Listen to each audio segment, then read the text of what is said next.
Folks, on this Monday edition of Ed Schultz News and Commentary from the North Country, want to thank all the folks in Ohio, Lorain, Ohio, Cleveland, Ohio, and Youngstown. Did a 3-day road trip in the Buckeye State last week. Very well received, a lot of enthusiasm, and of course, Ohio is the battleground for the White House, which of course is what we're going to talk about to start out with today. First of all, we are going to have a story on Lorain, Ohio, and how the steel industry has been decimated. And it's ironic because today the news is the Trans-Pacific Partnership is going to be done. The 12 nations that have been negotiating this apparently have come to an agreement. We'll get reaction from Larry Cohen and also Lori Wallach from Global Trade Watch coming up in just a few moments. But I want to start out with presidential politics today because the numbers just keep rolling in for Bernie Sanders. Now, I say that Hillary Clinton doesn't want to do the Sunday shows. Hillary Clinton doesn't want to do any comedy shows. And this is a road that she's traveling she didn't expect. And it's all because there is a political movement in this country, no question about it. The third quarter reportings, the last quarter for the Federal Elections Commission, shows that Bernie Sanders now has over 1 million people who have contributed some $26 million. That's just a few $1 million behind Hillary Clinton's reporting, which took place just a few days ago. But it's the crowds. It's 20,000 people showing up in Boston to see Bernie Sanders talk about what he has been talking about with this broadcaster for years. His reaction to the crowd. Boston, thank you. What a huge crowd. And let me thank the many thousands of people who are outside, who are unable to get in. Thank you. What Bernie is selling, people are buying. And he commented on the fact of how many people are getting involved in this movement. They want to know, how does it happen that 650,000 Americans have made well over 1 million individual contributions in this campaign? So I'm proud to tell you that our campaign is a different type of campaign. It is a grassroots campaign designed not only to elect someone to be president of the United States, but to build a political movement. And it is a political movement. There's no question about it, because what Bernie Sanders is pushing forward is what is popular in this country. It is a populist movement. Now, there's no doubt that endorsements mean an awful lot. But the most recent official endorsement by the National Education Association and President Lily Garcia has got a lot of members in an uproar. It is the largest union in the country, and they are going to support Hillary Clinton. 3 million of those people are in that union, but not all of them are sold on the fact that Hillary Clinton has been chosen and endorsed by the organization.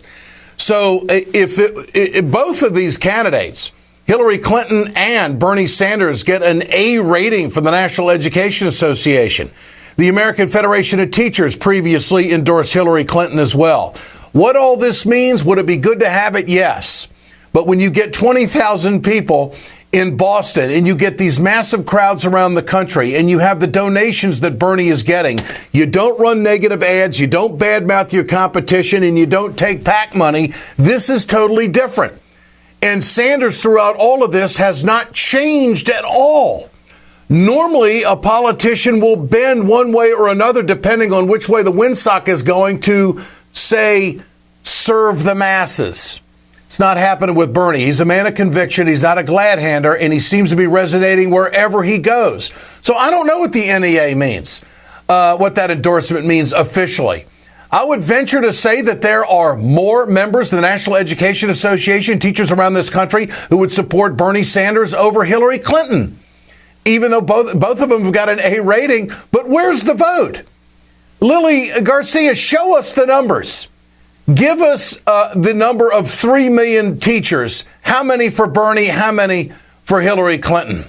Larry Cohen joins us when we come back here on Ed Schultz News and Commentary, along with Lori Wallach, as the TPP apparently seems to be a done deal. That's the announcement today. I'm still against it. We'll be against it till the day they put me in the grave. It's the worst thing that could be ever done. And coming up on our website at WeGotEd.com, RingofFireRadio.com, and RawStory.com, we're going to have a special story from Lorain, Ohio, to show you exactly what a lousy trade deal does to American jobs.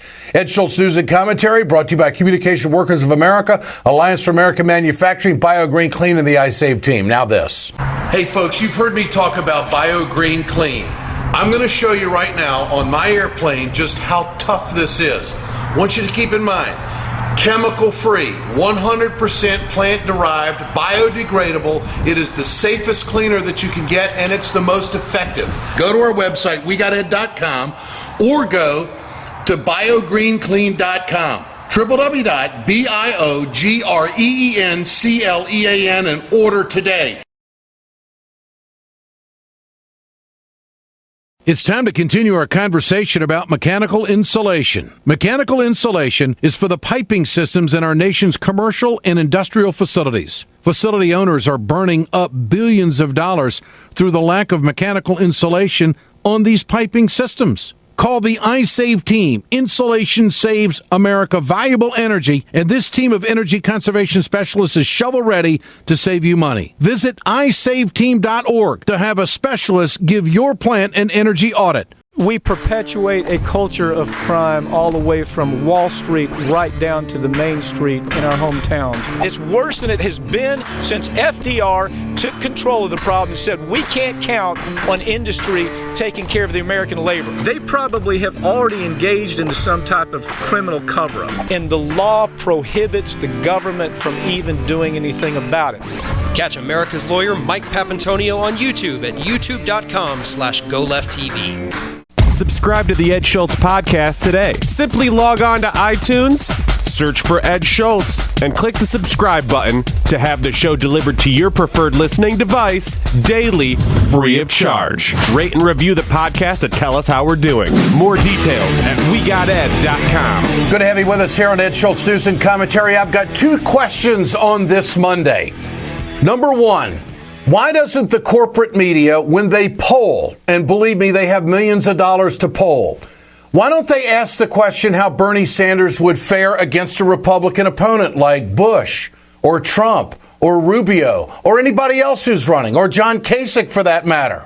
I asked that question because when I was in Ohio last week for 3 days, folks in Ohio are convinced that Kasich is going to show up on the ticket because they know their state is so crucial and they need Ohio if they're going to win the White House, the Republicans.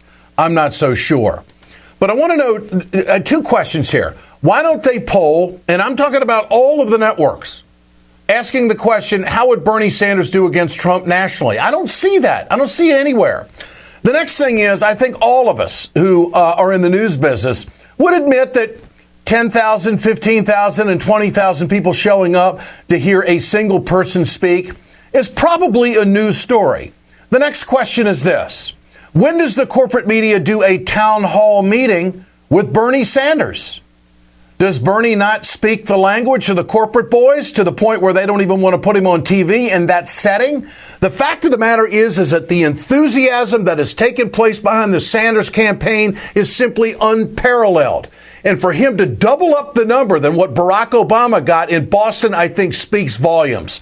For more on this, let's turn to Larry Cohen. He is the former president of the Communication Workers of America and now is an advisor and surrogate to the Bernie Sanders campaign. Larry, good to have you with us. My pleasure. Great work in Ohio last week. I want to tell you, Larry, that the folks in Ohio are ready for Bernie. I mean, if he goes to Lorain or Cleveland or Youngstown, he is right in their wheelhouse. Not to say that there's not a lot of Clinton support there, but what Bernie is saying is resonating with these folks. So I think he would play extremely well in Ohio. To my knowledge, he hasn't been there yet, has he? No, he's not been in the Midwest. We're encouraging him. Michigan, Ohio, Pennsylvania, not been there. Okay, he has been to part Wisconsin. of the problem is he goes, he's a senator. So he's in the Senate Tuesdays, Wednesdays, and Thursdays. And so that leaves, 4 days a week. We'll get him to the Midwest. Yeah, no question. Well, I'll tell you, you're giving them great advice. Look at these crowds. What is it? At this point, it just seems like these numbers continue to grow. The closer they look, the more they like it. But they're also donating. And these average donations are just over $30, aren't they? Yeah, and they're repetitive. That's the big story. The biggest story is the number of people that support Bernie, whether it's teachers who are NEA members. And I should mention he did a stop between Springfield and Boston at the Massachusetts Education Association, where the leadership supports him. and obviously from these crowds, so do the teachers who are the members. He jammed that in as well on the way from Springfield at 3 o'clock to Boston at 6 o'clock. But yeah, I mean, it's a phenomena here. It's the number of working people and students and activists who will turn out for him on a Saturday night in Boston, over 20,000 on Saturday night. And they had to stand up the whole time. This is the first time that the event was standing only for everybody. In the past, 400 or 500 people would stand. But I mean, this kind of commitment and this kind of enthusiasm also does translate into gigantic fundraising. And the amount of money on hand for the Sanders campaign is now virtually equivalent to the Clinton campaign, despite her campaign tapping out people at $2,700 and then super PACs on top of it. So this is definitely a story, as you have said, worth telling, that the corporate media underreports. Horribly underreports this. I want to see a town hall meeting with Bernie Sanders on any of the networks, and I predict it isn't going to happen. But I want to ask about this money, Mr. Cohen. Does this change the strategy at all for Sanders? It does. So in the 17 states that are March 1st or earlier, there will be staffing in all of them now, and aggressive staffing. The staffing does matter to support volunteers. I mean, our backbone is definitely volunteers. That event in Boston was run by volunteers. They were there with clipboards as everybody came in to make sure that people had been signed in. There's no cost, but the people do sign in with their email addresses. That's what builds this campaign. Almost 500,000 people have been to see Bernie somewhere already.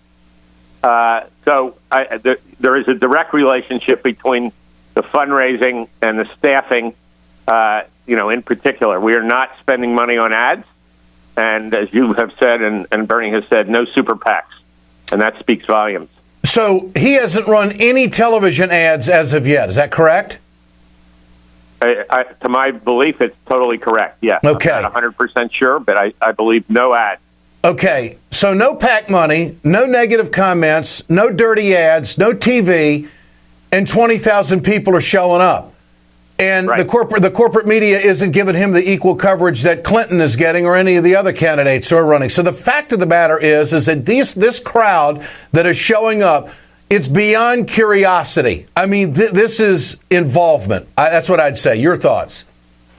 Oh, it's total involvement. The people didn't stand in line and then stand up for an hour inside for curiosity on a Saturday night in Boston. And it's not just Boston. It's the whole range of these. There's been about 15 of these with record crowds. No, this is real commitment. And these people are committed not only to Bernie, but as he calls it, the political revolution. What are we going to build in terms of city after city? Larry, I think I touched on something in Ohio 3 days last week when I was there in Lorain and Cleveland and Youngstown, is that folks in that state, when it comes to trade, believe that something can be done, but nothing's being done to help the workers. And I think that is the frustration that's motivating a lot of people. It is a sense of unfairness that's playing out in our workplace in this country. You sense that?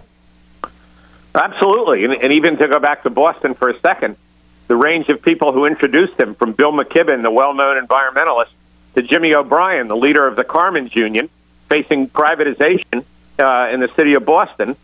This is the range of, and then a young student. This is the range of people that are active and believe, yes, we can have a decent trade policy in America. We just need a president that'll fight for it instead of worrying about the profits of the pharmaceutical company. That's what took TPP down to the wire this morning and yesterday, is the U.S. Trade Representative not worried about health care for Americans or for people around the world, but can I safeguard the profits for years to come of pharmaceutical companies for new products that they develop? This is not what America should be about, and I think that's what Bernie speaks to. No question about it. And, of course, you're referring to the Trans-Pacific Partnership, where the announcement came today, this Monday, that there is a deal tentatively struck. The issues in the automobile industry, the issues in agriculture, and the issues in biotech drugs apparently have been ironed out. Do you believe it's real? Do you think that, or is this window dressing, thinking that they can mop this up? How would you characterize this? Well, unfortunately, I think the U.S. Trade Representative is desperate to have a deal because of all the political capital they spent in advance passing fast track for no good reason for this deal. If all the capital that the president spent on fast track, and then they come up with no deal. So you have the U.S. Basically caving in on things. So if we took auto as an example, it looks to me like we're giving away now the auto parts jobs. Yes. And in exchange, some vague promise, and that's what Toyota wanted, that they can bring cars in with less U.S. content, still call them U.S. cars, and the auto parts that right now surround their plants will come in from China and from Vietnam. Yeah. That's what they wanted. I think they got that. What the U.S. got supposedly in exchange is symbolic gestures about exporting U.S. cars to Japan, like a dealer network or things like that, which will be an illusion, just like they were in Korea. But these illusions pass for politics in America. And that's, again, why we need the authenticity of a Bernie Sanders, and we need to all be active to the extent we can in campaigns and building this kind of political movement. So the auto parts industry is going to suffer, and jobs are going to peel off because now a higher percentage of parts can be put in a car coming into the United States that are foreign, but it's going to be labeled American. It's an absolute fraud. This, in my opinion, erases a lot of good that has happened during the Obama years. This is a death knell to American jobs. It's unnecessary. This pivot to Asia is a fraud. And we're doing deals with countries that have Sharia law. And this idea about human rights and labor rights and workers' rights is all bullshit. And I'm disappointed in the president. I think it's a mistake. And I hope that Congress wakes up. It's got some interesting bedfellows on this. Hard right-wingers and lefties are together on this. And I hope in the up or down vote that this is voted down. There's still a possibility that that could happen. Larry Cohen, great to have you with us. We'll do it again. Ohio would be a great ground for Bernie Sanders. I'm going to be there when he gets there, and I know you will, too. Good to have you with us, Larry. My pleasure. This is Ed Schultz News and Commentary. When we come back, Lori Wallach, who is with Global Trade Watch, who has been really done some fabulous work on the Trans-Pacific Partnership. She knows the deal inside out. She'll break it down for us when we come back. Stay with us. From the steel mills of Pennsylvania to the auto factories of Michigan to the modern makers movement, manufacturing makes our nation great. I'm Scott Paul, president of the Alliance for American Manufacturing. We bring business and labor together to advocate for policies that everyone can agree on. Together, we can strengthen manufacturing and create good-paying American jobs. Help us keep it made in America.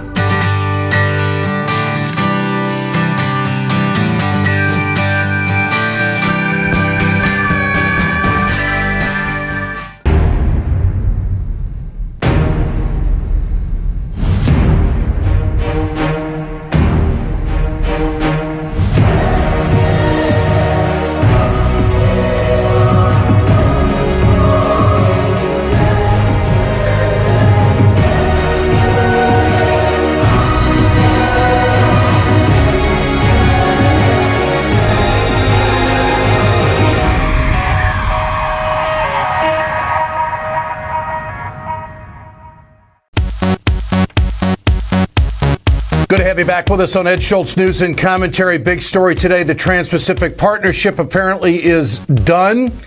I don't know if it's tentative or they think they got it and just want to announce it early. But Froman, the trade negotiator for the United States of the Obama administration, came out and made this announcement. After more than 5 years of intensive negotiations, we have come to an agreement that will support jobs, drive sustainable growth, foster inclusive development, and promote innovation across the Asia-Pacific region.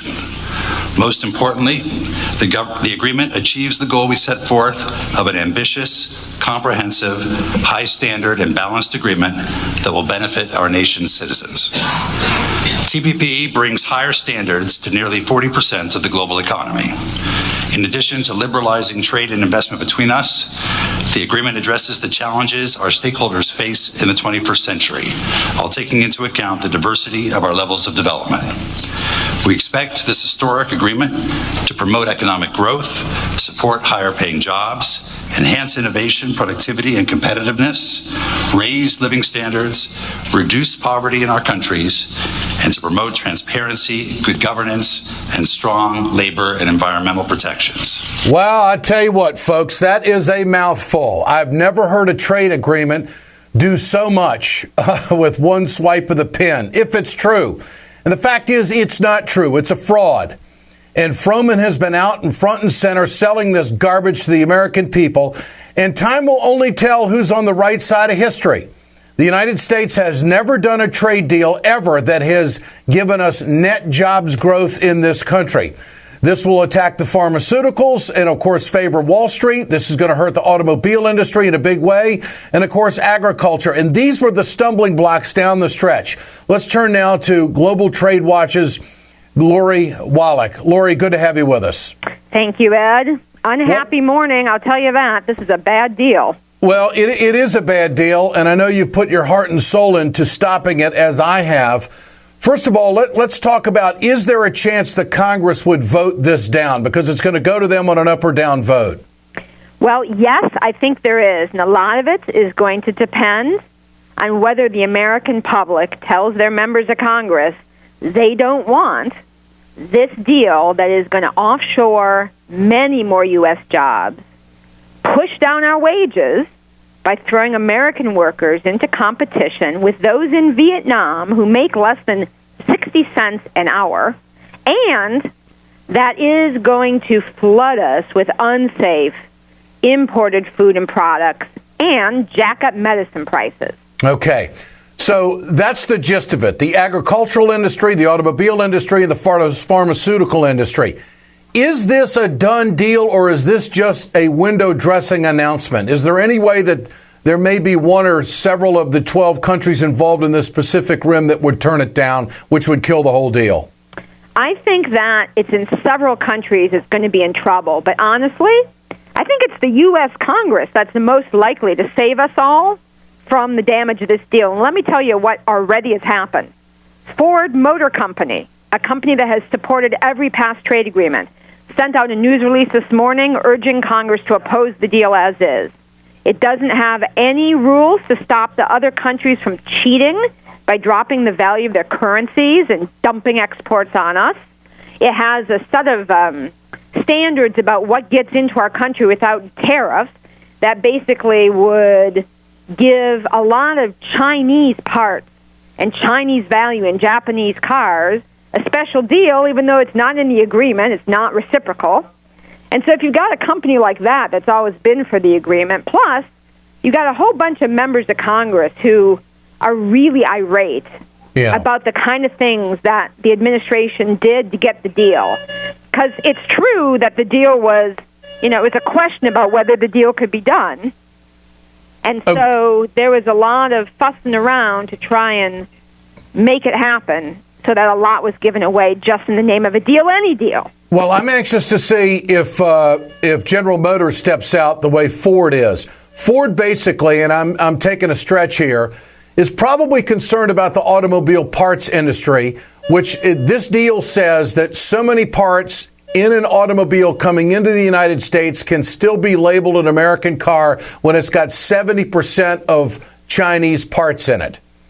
And this is going to gut the plastics industry, the rubber, the upholstery, the glass, the electronics, all of the components that go into any kind of auto part that goes into a Ford truck or car. And so I think that's really where they're going with this. The automobile industry, this is going to hurt jobs in Ohio, where I just visited last week. It's going to hurt jobs in Michigan and Pennsylvania. No doubt about it.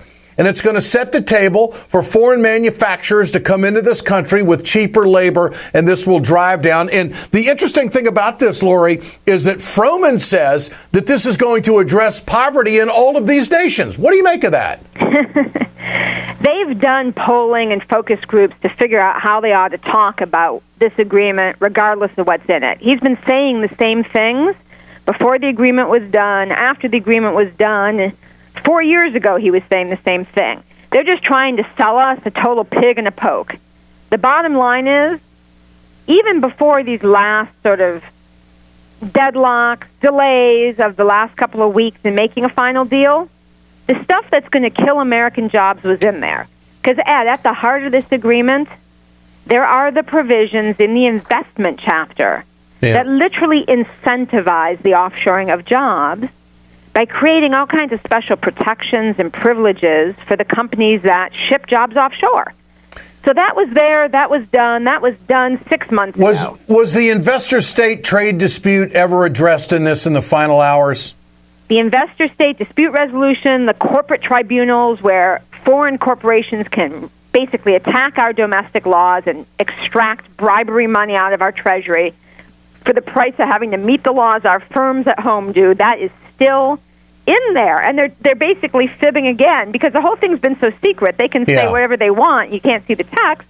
They're pretending they fixed that. But actually, it's the same old, only it's Vietnam and it's Malaysia. And then there are all kinds of things in there that are worse. I mean, the thing that had it jammed overnight was a deal that would basically make it more expensive for people to be able to get the cutting-edge cancer drugs.